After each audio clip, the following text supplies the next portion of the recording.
ఎవరైనా చిన్నపిల్లలు ఒక ఏజ్ వచ్చిన తర్వాత నువ్వు ఇలా ఎందుకు చేస్తున్నావు అలా ఎందుకు చేస్తున్నావు అంటే మా అమ్మ ఇలా చేసేది, మా అమ్మని చూసి నేను నేర్చుకున్నా, లేదా మా డాడీ ఇలా చేసేవాడు, నేను మా డాడీని చూసి నేర్చుకున్నా అని చెప్పేవాళ్ళు.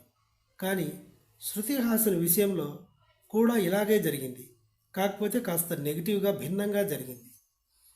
మీరెందుకు ఇంతవరకు పెళ్లి చేసుకోలేదు, సంసారం పిల్లలు మీరు వద్దనుకుంటున్నారా అంటే సంసారం పిల్లలు నాకు ఇష్టం లేదు, నాకు డేటింగ్లే ఇష్టం, నాకు కావలసినప్పుడు నేను కలిసి ఉంటాను, వద్దు అనుకున్నప్పుడు దూరం పెట్టేస్తాను, మళ్ళీ ఇంకో కొత్త స్నేహితుడిని వెతుక్కుంటాను, దీంట్లోనే మజా ఉంది.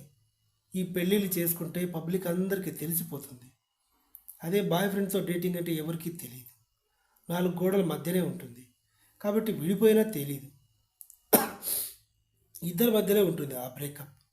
కానీ పెళ్ళి చేసుకుంటే పబ్లిక్ అందరికీ తెలిసిపోతుంది, డివోర్స్ ఇచ్చినా అందరికీ తెలిసిపోతుంది, పరువు పోతుంది, మనశ్శాంతి ఉండదు. ఉదాహరణకి నేను ఇలా మారడానికి కారణం మా నాన్న. ఎస్, కమల్ హాసన్ గారు శృతి హాసన్ తల్లితో డివోర్స్ తీసుకోవటం, వాళ్ళిద్దరూ విడిపోవడం, ఆ ఇంపాక్ట్ తన పైన పడింది. దానివల్ల టీనేజ్ వచ్చిన తర్వాత పెళ్ళి అనే ఆలోచనల కంటే జస్ట్ సంతోషంగా అవసరాలు తీర్చుకుంటూ ఎంజాయ్ చేయడమే జీవితం అయితే ఇంకా బాగుంటుంది అని ఫిక్స్ అయింది శృతి హాసన్. సరిగా నిద్ర పట్టినప్పుడు డ్రింక్ చేయటం, డ్రింక్ అంటే ఈ డ్రింక్ కాదు, అది ఆల్కహాల్, ఇలా ఆల్కహాల్కి కూడా అడిక్ట్ అయింది శృతి హాసన్. ఇంకెప్పుడు జీవితంలో పెళ్లి ప్రస్తావన తేవద్దు, నేను కూడా అలాంటి ఆలోచనలే పెట్టుకోను అని సమాధానం ఇచ్చింది. సో కమల్ హాసన్ గారి వ్యక్తిగత జీవితం, ఆ ఇంపాక్ట్, ఆయన పర్సనల్ లైఫ్, ఆయనకున్న ఎఫైర్స్, ఆయనకున్న బ్రేకప్స్, ఇవన్నీ శృతి హాసన్ మీద పడ్డాయి. కట్ చేస్తే శృతి హాసన్కి వైవాహిక జీవితం మీద, పిల్లల మీద, సంసారం మీద విరక్తి వచ్చేసింది. బాయ్ ఫ్రెండ్స్ ఉంటేనే మజా, నిద్ర రాకపోతే దిగులుగా ఉంటే మందేయటం, ఇవి అలవాటు చేసుకొని వీటికి అడిక్ట్ అయిపోయాను అని చెబుతుంది శృతి హాసన్.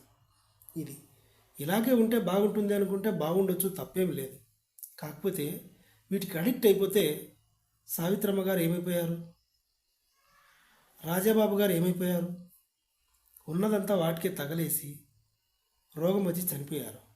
నీళ్ళు ఇవ్వడానికి వెళ్తే పొరపాటున ఆ చెయ్యి తగిలితే ఆ జబ్బు మనకు అంటుతుందేమో అని రాజాబాబు గారికి పాండీ బజార్లోని లాడ్జ్లో ఎవరు నీళ్లు కూడా ఇవ్వలే, గొంతు ఎండిపోయి చనిపోయాడు ఆయన. ఇలాంటి పరిస్థితి శృతి హాసన్కి అయితే రాకూడదు. నా అభిప్రాయం, నా ఎక్స్ప్లెనేషన్ మీకు నచ్చితే ఏం చేయాలో మీకు తెలుసు, నేను ఏం అడుగుతానో అది కూడా మీకు తెలుసు. Thank you. కుద్దండి, సబ్స్క్రైబ్.